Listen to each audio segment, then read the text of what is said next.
Mike Brown talked about the multiple crises that the global and local banking industries have had to contend with, and there have been many, including the global financial crisis of 2007 and 2008.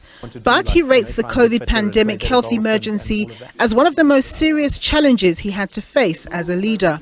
Without doubt, the most difficult and challenging period was the second quarter of 2020, which was the COVID crisis, which was both an unprecedented humanitarian crisis, and how do we look after our staff and serve customers on the one hand, but keep them safe and healthy on the other hand? How do we look after customers in their moment of need when many businesses had been shut down, nothing to do with them at all? And then that was combined with quite unprecedented financial market volatility. So that certainly stretched every bit of my leadership and corporate experience. Brown lamented what he termed South Africa's growth challenge, estimating that the country's energy and logistics constraints were likely shaving off a combined 4 to 5% of GDP.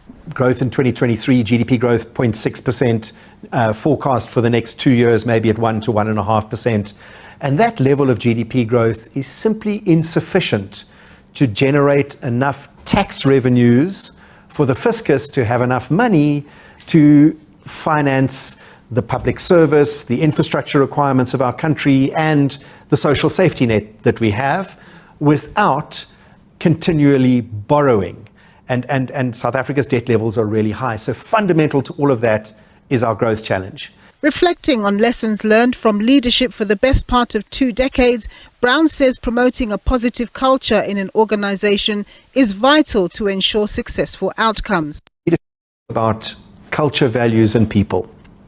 And it really is the leaders in the organization that are the role models for the culture and values that play out in any organization. And you can see that in unbelievably successful organizations globally, be it a Microsoft or an Apple, how that culture of innovation and leadership generates through the organization.